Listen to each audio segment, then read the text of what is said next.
weltare ɓiɓɓe fulɓe andu diine maɗa fedde heblo sukaɓe africa weltare tv takkusan yoni to ɓoggue to sinthiou dañɓe to thienela sahoɓe to beeli cowi to diaba liɗuɓe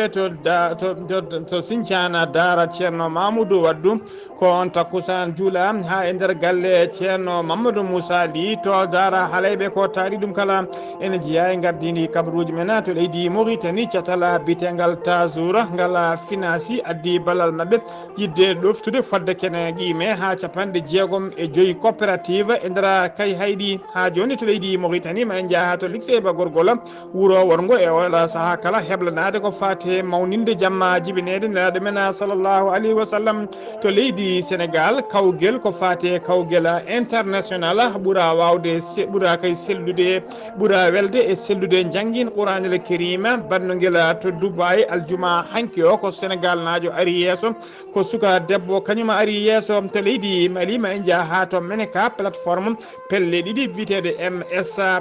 wondude gacca ɓe kolliri tigui ɓe tetti e juuɗe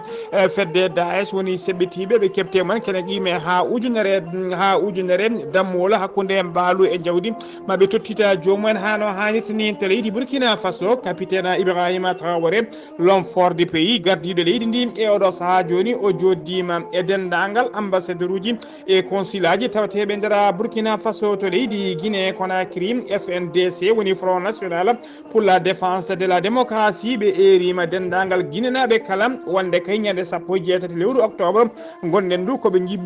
yuɓɓinoɓe seppo mabɓe jaam yamiwo e nder conakry e ñande 26 kadi e nder jokli leydi he kala habaruji men ma en jaa ha to leydi libi ko 15 goski sagata wonnoɓe ɗanne suuɗeru kañumen jiita tigui e nder tufde wite wuuro witego sabrata habaruji men joolam jaɓeri ma en jaa ha to leydi Allemagne to leydi Irlande to leydi Russie to leydi Ukraine to Palestine ha to Danemark bisimilla mone ketki hotodirte joni piren paccira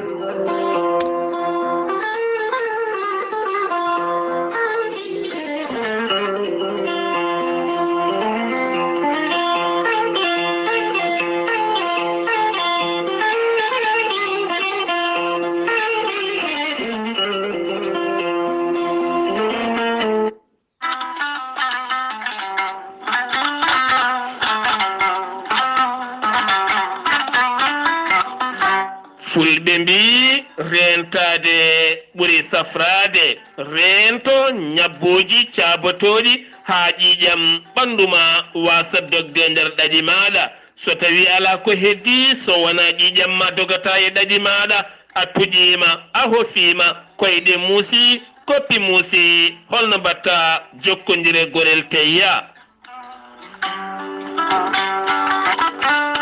gorel teyya ko kawisaji mawɗi goni hen ko lekkiki Allah funni to kordinoro lekkiki way kono wargani a wulna ndiyam ma ha wula juppa hen aɗa yara aɗa yiito cellal ɓandu maɗa an tuƴiɗo ko fiiɗo joguiɗo caɗele cardiaque AVC ƴiƴam dogata e ɗaɗi moma jam ɓandu jaaɗoru ɓandu wuloro sa jokkodire gorel teyya joni keɓa hen ko laaɓi sa yiɗi hebde site gorel teyya janggana hoore maɗa ko jangta e gorel teyya mbatta ko www.gorelteyya.com ma yiyen hoore maɗa an ganda ko gonduɗa ko sa yiɗi hebde tongoje gorel teyya woto woɗɗo joni so tawi koto guuriki gonda jokkodirta koye Deniba mbatta ko 77 571 33 10 so tawi koto Mbour gonda jokkodirta koye Saydou Ndaw 77 388 21 88 so tawi gonda koto Bonji jokkodirta koye Salamata Ba 77 695 43 01 so tawi gonda koto Makama Mauritanie jokkodirta koye Ramata Mangana mbatta ko 00222 49 81 81 13 so tawi gonda koto France jokkondita koye Haruna Ngayda nden tongode sa jokkondire mum kala ɗo gonda ma heɓen ko laaɓi 06 50 99 64 43 musidɓe tedduɓe cafroɗen gorel teyya.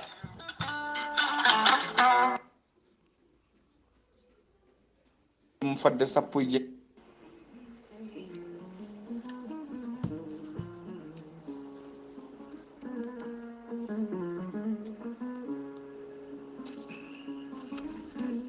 Ceerno Djibisi ko witti yanke leɗɗe ko safriyanke safruji fina tawa. Ceerno Djibisi ko labdo reedu malaɗo wune. Ceerno Djibisi ko jaadindo ɓalawal e danawal kala. Ceerno Djibisi ko bawɗo listihara moƴƴuɗo longala. Ceerno Djibisi ne yawrani ɓe rewɓe sattoraɓe dewle e wonduɓe gorko ladde. Ceerno Djibisi ene jogui leɗɗe fannuji tati hen fannu goto sa hutorima ɗum fodde sappo e jeenere fin yaltayma ha laaɓa. Fannu goɗɗo sa hutorima ɗum fodde sappo e tati rafin yaltayma ha laaɓa. Ceerno Djibisi ne jogui fannu goɗɗo waddete koye gawri samme walla gawri ndemiri so tawi a hutorima ɗum fodde temedere rafin yaltayma ha laaɓa. Ceerno Djibisi ene yawrani ɓen ustoraɓe goragu yawɓe yitade koye mumen. Ceerno Djibisi ne jogui pegge e usula pirtoji dabaruji ɓeydoji arsigaji bawɗi neldede kala leydi to neɗɗo woni. Ceerno Djibisi so tawi a yiiɗi waɗnede listihara ko inde ma inde nene ma dokkatamo o haala ko wone ɓerde ma ha mbiya yoni. Ceerno Djibisi ene wiya dendagal kilineɓe mum waɗanteɓe listihara wonɓe leydi Mauritanie ko ujunere uguya to leydi Sénégal Mali e dendagal leyɗele taariɗe leydi Mauritanie kala ko 4 francs CFA woni ko waɗirte listihara o wonande noon wonɓe Amérique Europe Asie ɓen hay mbuɗo yoɓata listihara ko inde ma tan inde nene ma dokkata. Ceerno Djibisi ko labdo reedu malaɗo wune so tawi o yennama ka miskino safruma ha mbiya weng taw hay mbuɗa yoɓani so wonda wonduɓe rafiji ɗiɗi ɓe seydineji bakliti hoore mumen ha haɓɓa walla ɓena yanoɓe borogal. Ceerno Djibisi ne tawi oɗo saaha joni to base makko nder nakshot legal nettek sara jere nettek numéro téléphone makko ko 47 22 80 84 so tawi aɗon ki hebdemo aɗa wawi jokkodirde mi kono wiye Ceerno Alassane Sy ko kamɓe gollotto ko bawɗo leɗɗe ganduɗo musidɓe tedduɓe golle ɗe. On numéro téléphone mum mbatta ko 32 62 04 99 walla mbaɗa 48 10 0013. Ceerno Djibisi ko labdo reedu malaɗo wune newiɗo sanne sanne.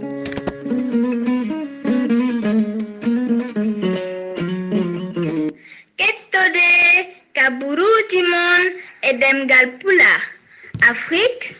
Asie, Europe, Amérique, Moyen-Orient, Océanie. Jam hiire moon musidɓe tedduɓe eɗen goni e hiyre-biir je tati lewru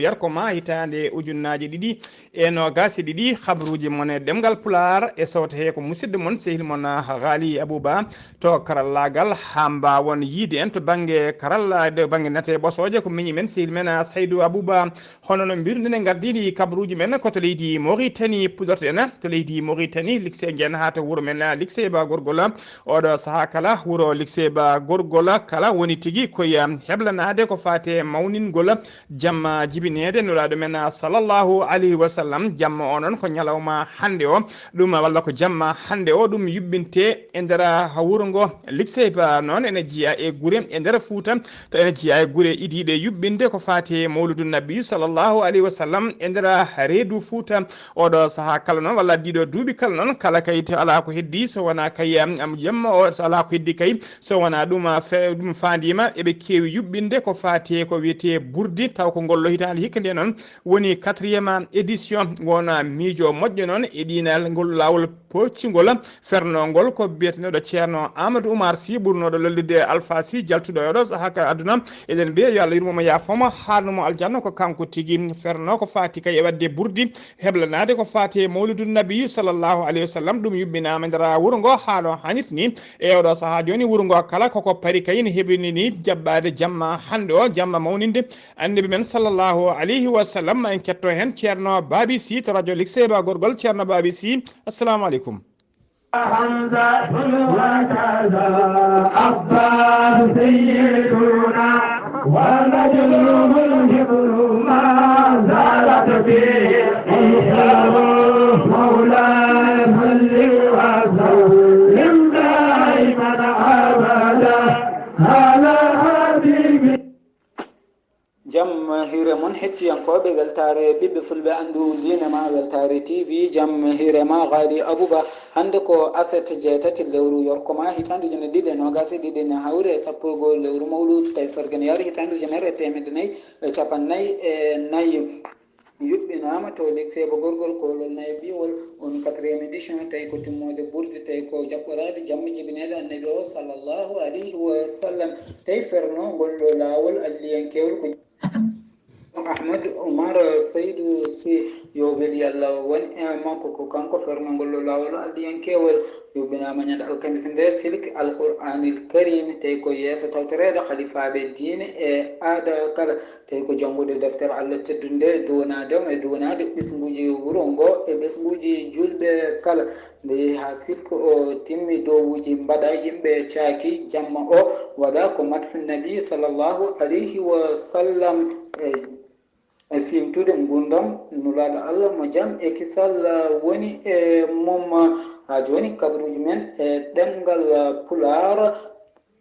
to Likseba gorgol maykal e jamma jibinede annabi sallallahu alih w sallam asere hande o yoga e nokkuji ene mbaɗa mawludi nabi sallllahu alayhi wa sallam ɗo ɗo kalaten darɗe nde koye dingral juma mawka ɗo e Likseba en ji sagataɓe kala ene dari gam herlanade jamma o tawi ko fittude nokku o e ŋaɗɗinde ɗum guila e bertetere mum hano hanirta ni Ghalii Abuu Bah ko ɗum ɗo woni ko tongunden kabaruji e ɗemngal pulaar sibabi Likseba gorgol Likseba TV FM gam weltare ɓiɓɓe fulɓe hande ceerno Baby Sy golle ma jooɗi peewi sen ummima to Likseba gorgol koto kay hayɗi paaɗen suka debbo goto heɓtima e nder hôpital régional mo kay hayɗi ɗum wonno ko guila ñande nogas jeeɗiɗi lewru septembre mayduɗo ɗum Allah yiɗimo noon funeɓe tato woni ko wiyetede triplé tatoɓe kala noon hollirama ko worɓe ko sukaɓe tatoɓe kala ko goron e kon celli e kon guuri e kono jaam debbo o jibinɗo ene wiye tefleyla ko jomma suudu gaynako goto biteɗo ela waleda wula muudi el maleta wul muudi ɓe koɗi noon koye nder wuuro witego el zalat noon tawe sara kare fuura e leega hakkude muɗuma e bogge laamu ngu noon rokkiriɓe enveloppe taw ko haalis woni hen ɗum ko ballal mum no ɓe mbawata kay wurnirde kono ɗon bebbe yona tatona siftinde on noon ko ngolɗo woni lawol tati ɓiwol e nder ndeɗo hitande 2022 nde gonɗen e nder cuuɗi cafruɗi ɗi tawateɗe nder leydi Mauritanie ko rewɓe ne jibina hen taw ko tripleji woni funeɓe laabi tati ko ngol woni lawol tati ɓiwol ko hitande 2022 nde dari ha joni koye nder kay haydi keddoɗen gardiɗo catala bitegal tajour woni délégué général tajour hono Mohamed Ali wula Sidi Mohamed wondude e waali woni gouverneur gorgol hono Ahmed na wuli Sidi Ebba ɓe dokkiri coup d'envoi ñande altine tati lewru octobre gonɗen ɗum ko fati volet tawi kadi ko volet financement et suivi des programmes national d'appui wonande kay gam yidde ɗoftude e wallide coopérative uji remoɓe liguimaji wondude e coopérative uji ɓen awoɓe tawi ko awo fina tawateɓe ndera kay haydi capanɗe jeegom e joyi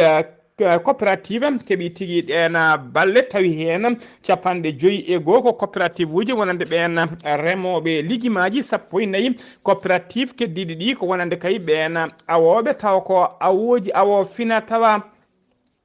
haalisaji ɗi kala noon hollirama jalti koye jiifaji catala tajour tawi kadi koye mbadi programme de développement dans le domaine social ta hara baraji walla mbiyana kono baraji kañum woni maire kay heeɗi o holliri hen weltare makko mawde no feewi ha joni ko leydi Mauritanie keddoɗen laamu Japon ɓe kolori tigui wonde ɓe jaaɓi ɓe pellitiɓe ciifi ballal e mbadi financement pour le développement rokkude leydi Mauritanie tawa ko nokkuji tawateɗi kay sara keeri woni ko wiyete zone frontaliére e nder leydi Mauritanie ballal ngal noon ko enveloppe ene waɗi temedde 4 million taw ko haalisa ugoya elimore hinde nde koye mbadi programme moɓe mbiyata haddad mo commission sécurité alimentaire waɗi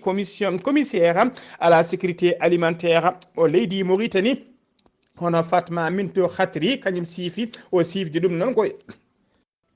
ko kañum siifi nden sifande o sifde ɗum noon koye ambassadeur joɗaniɗo leydi Japon e nder nokshot lamorgo leydi Mauritanie hono biyeteɗo Norio hara ballal ngal noon ngal fayi koye ɓurɓe miskinede tawateɓe kayi e oɗo saaha joni e nder nokkuji taw ko nokkuji tawateɗi e keeri leydi Mauritanie ha joni ko leydi Mauritanie keddoɗen jiyen ha duttuɗen ha to Kahaydi jooma boutique goto tawateɗo e nder Kahaydi biyeteɗo Habiba o fiyama laaɓi noon o fiya ko hakkude reedu hakkude mum e ɓerden e saha kay o dugde noon e biyeteɗo Mohamed Wula Oumar garnoɗo sodde mburu mum e nder oɗon boutique Wula Oumar noon holliri tigui konko Habib o kañum suuti konngudi tawa ko konngudi jennore e ƴettore faade makko hollirde kay wonde ko maccuɗo kadi ko majjuɗo ko ɗin konngudi noon saabi hawa naati cekdele kankone o biyeteɗo Wula Oumar o ƴetti laaɓi o roofi ɗuma e wode reedu walla mbiyen e becce oɗon joom boutique ɗon e ɗon noon kanko joom boutique o biyeteɗo Habib on nawato hôpital kay haydi nde o yette juuɗe safroɓe ko ɓen mbaɗi tigui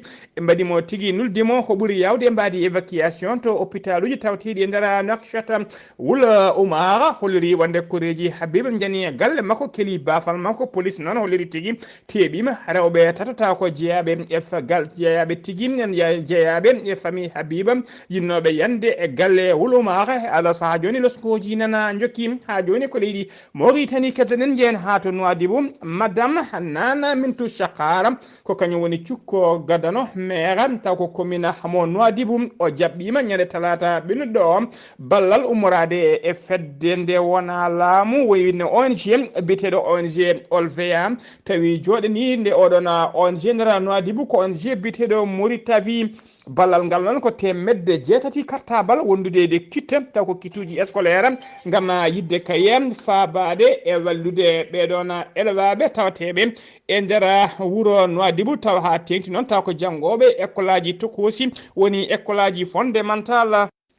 ngal ballal mbiɗen fayi koye ɓeena sukaɓe janggoɓe école aji tokosi woni école aji fondamental tawateɗi e nder Nouadhibou tawa kadi ko ɓeena ɓurɓe wonde miskineɓe koye mumen fayi ngal ɗon ballal Mintou Chakara o holliri hen weltare makko mawde no fewi o jarni o duunima ɗiɗon ONG uji woni ONG Olvea wondude ONG biteɗo Mauritanie ha joni kabaruji men ɗemngal pulaar jeen ha to Chouma ñande jamma altine 6 lewru octobre ina wiyata aljuma hanki o jeeɗiɗi lewru octobre hitande ujunnaji ɗiɗi e nogase ɗiɗi sanga 21h woni 9h jamma ko accident musto waɗi e nder wuuro Chouma ko toyata goto mo tawi kadi to tinde helix tawi ko auto société biteɗo GM noon ko tatala cinéma kañuma feri cukalel gotel e nder wuuro Chouma ene tawe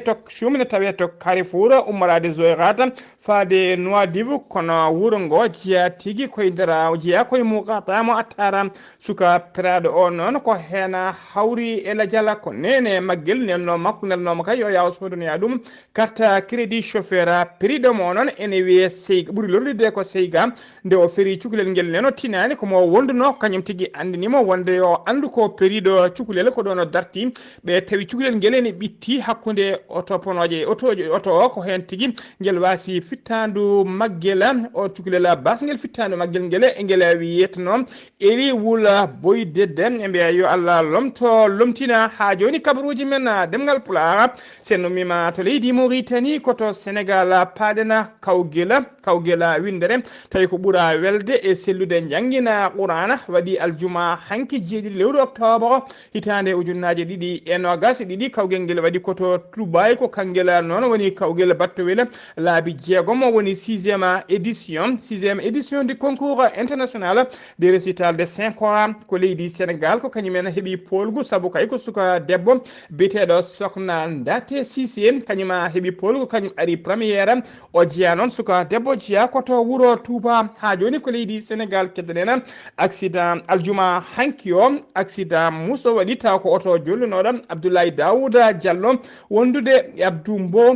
Mbo no wonnoɓe kay wondude garde corps mabɓe kanko Abdoulaye Daouda Diallo ko garde corps kanko Abdoulaye Daouda Diallo accident o noon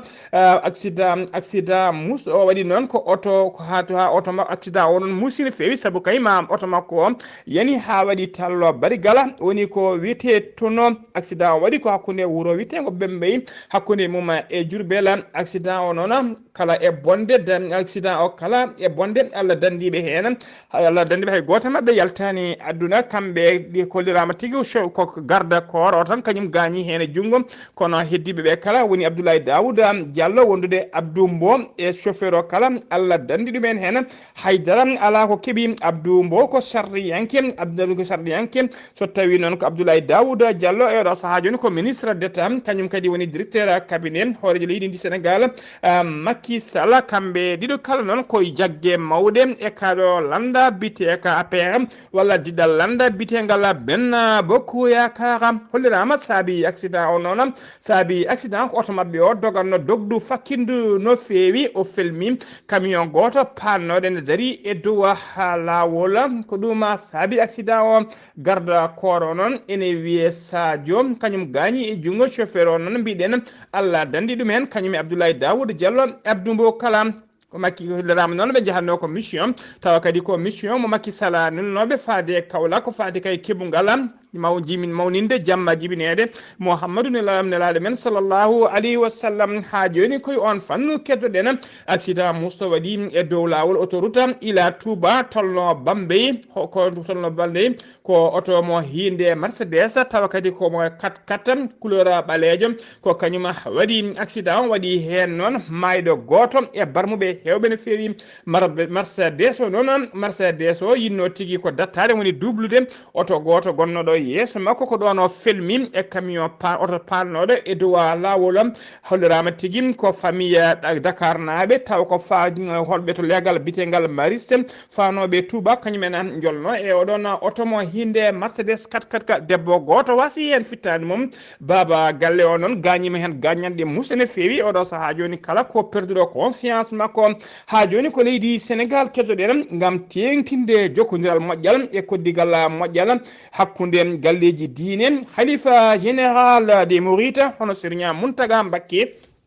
o nuldi no heewade kala saha sete timmuɗo on sete noon o nulli ɗum koto Madina Baye wonɓe keɓugal mumen ko fati oɗo saha joni mawninde jamma jibinede nulaɗo men sallllahu alayhi wa sallam woni mawlude Sénégal naaɓe ne kewiide ɗum gammu ardi oɗon sete noon ko biteɗo Serigne Isaka ibnu Serigne Bachiru Mbacké ko miñuma khalifa général des Mourides kanko o noon kanko Chérifa Isaka noon o joddima kanko tan e khalifa général o joddima e khalifa général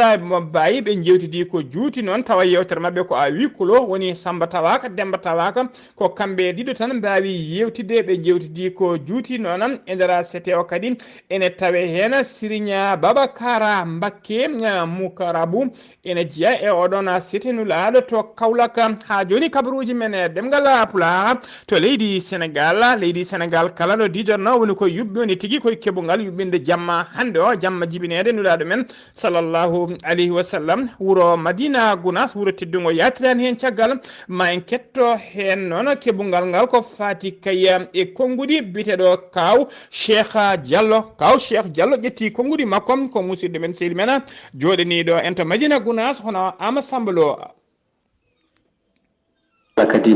ni en hikka kadi e golle heblagol mawludu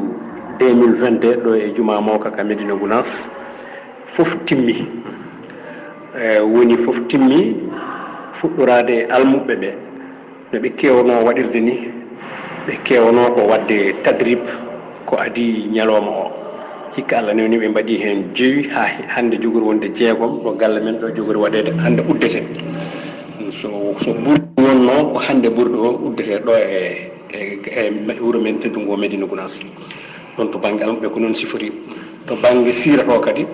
ko toon nene to banggue hono ceerno men ceerno Mahamadou Thialaldine ha e ceerno Mahamadou Bachir en ha e almuɓe ɓe e koye mumen no jogui ɓe ganduɗa wawɓe joguitade siira o ɓenne kadi andama won hebloɓe yaari banggue to banggue janggoɓe alqouranul karim ɓenne kadi ko hono noon saabu ko jamma o watte ko dogue tati wonande ga almuɓe ga ko maduhu nabi sallallahu alih w sallam e yantude e siira e yantude alqouranul karim ko noon programme o lelnorto e saaha foof ɗiɗo tati ɗi tati dusata jamma o ko fonno dartede matériel ko no mbimami ni Allah newni goto e meɗen ganduɗa ko guiɗo leñol ngol e ballo julɓe ɓe wonno Alaji Abou Ndiaye kanko kadi deftanni en ɗum kadi hikka kadi haade hikka kanko jogortono en connexion o e badge ji ɗi ko nandi hen e kalis makko kono hikka kadi o ɓuuri yaccinde ɗum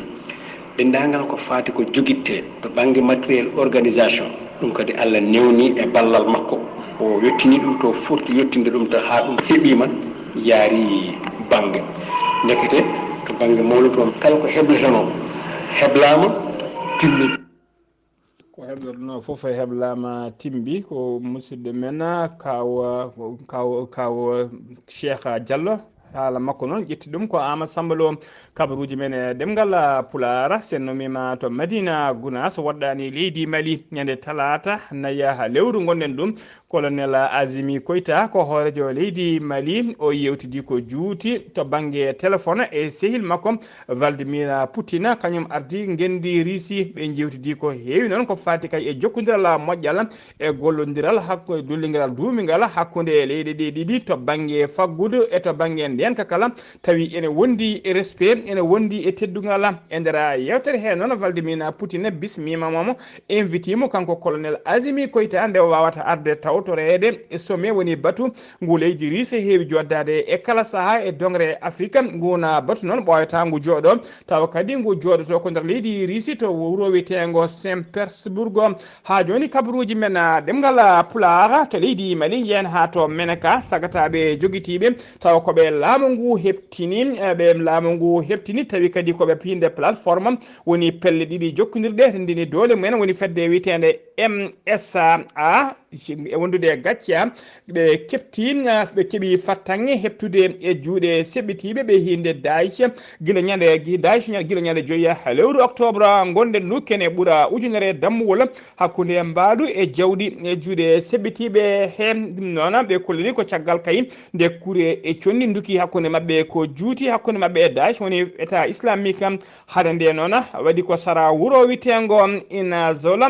noon en tawe to en tawete kilométre uji nogas to banggue hirnangue Menaka mawɓe plateforme o noon ɓe koliri dendagal ɗen ujunere daba ɗeɓe kepti e juuɗe état islamique ɗen kala maɓe mbawa ruttorade no dole mabɓe ponno ha daba kala walla dabaji ɗe kala ha mbawa yettade e juuɗe jomumen jeeɓe ɗum ɓe hano hannirtani ha joni ko leydi Mali keddoɗen dognoɓe camion ngaji mawɗi wondude e remorque ji woni ko wiyete transporteur e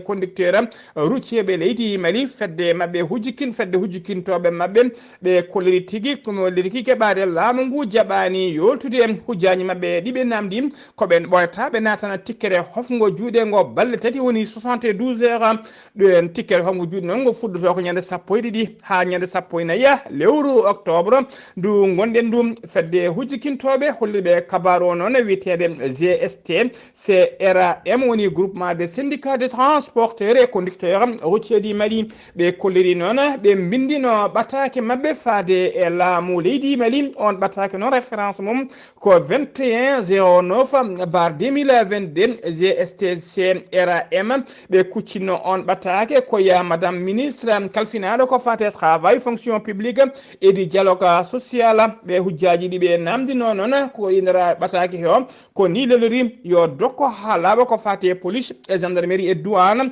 wondude eaux et forêt ko tampintaɓe kamɓe donnoɓe camion ngaji e transporteur ɗi e dow laabi he yo kuulala 0711 07 12 ko fati kay e réglementation moto taxi tricycliste kadi yo ɗum yurniten yo waktuji kadi ko fati e ɗin camion ngaji nde peccitten camion ngaji mawɗe porteur uji nde peccitten e ndera kati ha e ndera bamamo kala nde ɗum yurniten nde ɓe mbatta kadi nde ɓe mbaɗante kadi ko fati parking mawɗo woni garage mawɗo no fewi tawa ɓe mbawa garde hen ɗiɗon camion ngaji mawɗi e remorquiji ɗe kolɗi ɗiɗo woni hujjaji ɗiɓe namdino laamu ngu kono guila ɓe bindi ɓataki faade joni laamu ngu nana muuɗi mum kono deeƴi haydara haalani sen ummima to leydi Mali ko to leydi Burkina Faso paɗen capitaine Ibrahima Traoré l'homme fort du Burkina Faso woni gardiɗo leydi Burkina e oɗo saaha joni o joddima e dendagal wiyeteɓe ambassadeur uji e consulat ji woni les diplomate joɗiniɓe leyɗele mumen e nder leydi Burkina Faso o famminiɓe noon holko saabi komo derguita laamu lieutenant colonel Damiba ñande guila ñande capantati lewru septembre 2022 mayno ndu o holliri noon ko gam yidde kay heɓɓitade leydi ndi e fabade ɓesgu leydi ndi wadde kay habtade pelle ceɓɓitiɗe ko ɗum addinimo derguide nguɗon laamu tawa kadi o famino wonde lieutenant colonel Damiba gonnoɗo e awjude lana transition ka lana ka huccano to moƴƴi o holliri noon golle oɗo saaha joni gam habtade pelle ceɓɓitiɗe ɗum fuɗɗima e oɗo saaha joni ala ko ɓurtinte hen haydara o erima noon dendagal ɗen ɓeɗen leyɗele kala ɓe représentant ji mumen tawtedira leydi he ne mbawa tigui gollodirde mabɓe wallodirde mabɓe fabade leydi ndi haɓe mbawa habtade ɓena wiyeteɓe terroriste en woni seɓɓitiɓe tawateɓe e nder leydi he biyeteɗo Wolfram Vetter ko ambassadeur en chef de la délégation union européenne tawtoraɗo jonde nde on holliri hen weltare mum mawde no fewi e ngoɗon erago e jaɓɓal ngal o yeɓɓingal biyeteɗo Andrea Romisia kañuma woni doyen des ambassadeurs woni mawɗo ambassadeur uji tawateɗo e nder leydi Burkina Faso ko kañum kadi joɗini leydi mum Italie e nder Burkina Faso o waɗi erago faade laamu transition Burkina Faso nde laamu ngu dartono dewle mum ponno respecta kay ko fati huruma engagement international ha tengti noon rende ambassadeur uji e consulat ji saabu o holliri e nder o holliri tigui e yoga e majji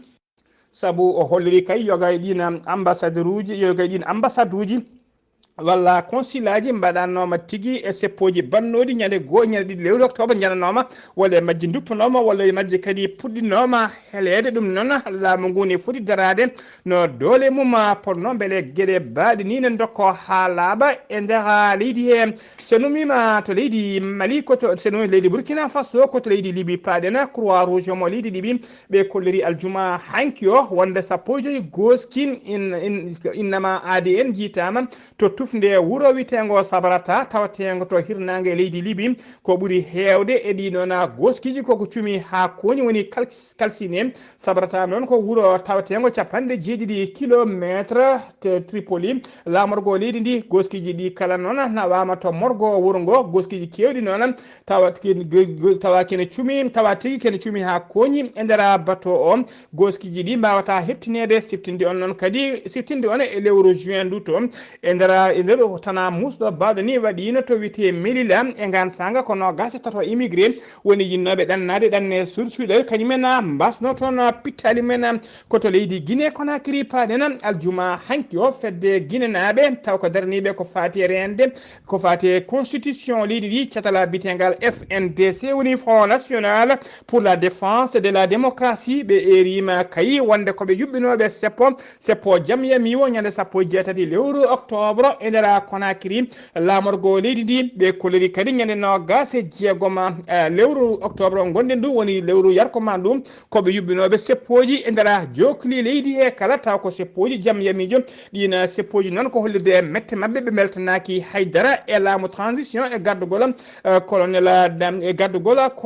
Mamadi Doumbouya gardiɗo leydi ndi saabu kay ɓe kolliri laamu ngu ne leltino feewi ko fati kay e rokkidde artirde laamu ngu e juuɗe ɓe civil en ko ɗum saabi kay eɓe juɓɓina ɗina seppoji siftinde on noon laamu miltoruji e gardanol colonel Hamady Doumbouya koɓe waɗɓe disum woni tigui koɓe yandinɓe fedde catala bitegal FNDC officiellement guila kay ɓe gaari e jappere laamu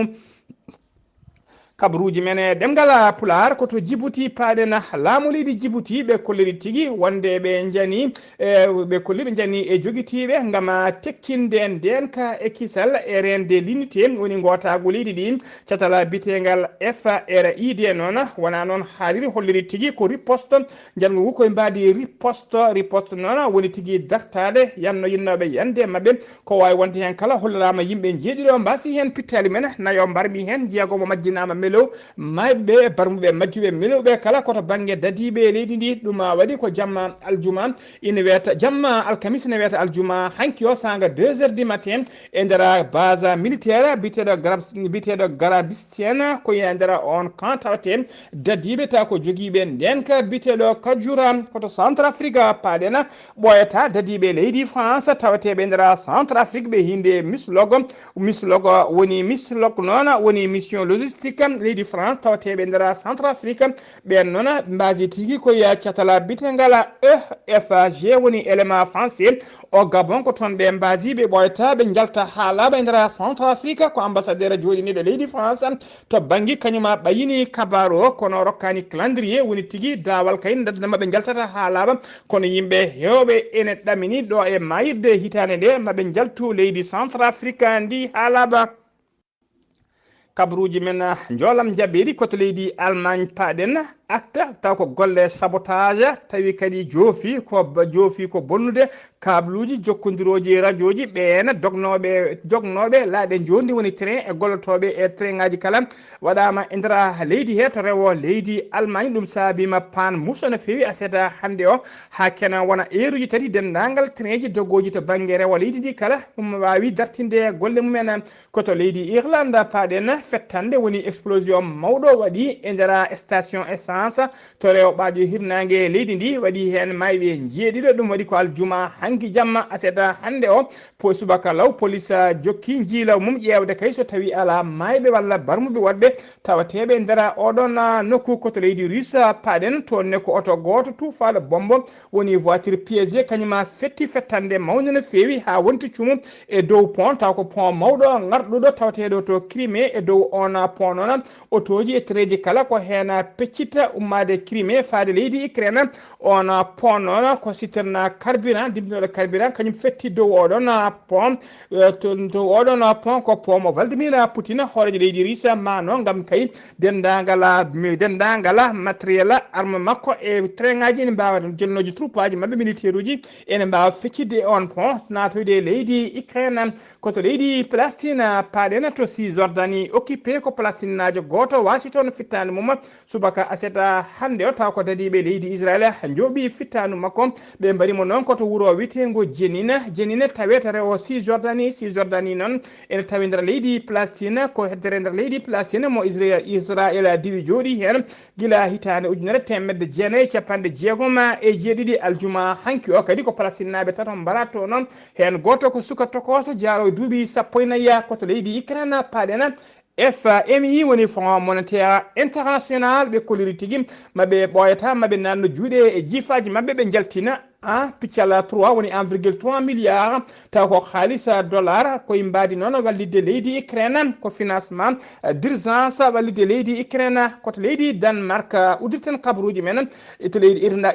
iranajo goto neɗɗo goto jeeyaɗo nder leydi Iran joguitiɗo laaɓi e junggo mum naatino e nder ambassade mo leydi Iran tawateɗo to leydi Danemark woni to wiyete Copenhague omo jokki laaɓi e junggo makko yinno wadde jangu makko o teɓama o naati e nder ambassade non mbiɗen komo jogui laaɓi o yinno ko wadde jangu makko wonande kay ɓen tawateɓe nder oɗon ambassade o wiyama teeba e oɗo saaha joni mo tawe juuɗe dadiɓe Danemark losgoji jaaƴi udditama hen musidɓe tedduɓe gasi ha laaɓi ceer ko ɗum ɗo wonno ko tonguɗen kabaruji men e ɗemgal pulaar e sawta he ko musidɗo moon seydi moon Ghalii Abuu Bah to karallagal ko miñi men seydi men Saydou Abou Bah to Medina Gounass ko Ama Sambalo to lecceɓe gorgol ko Babi Sy ketti malaki jaam yo jaam Allah jogomi jogo on.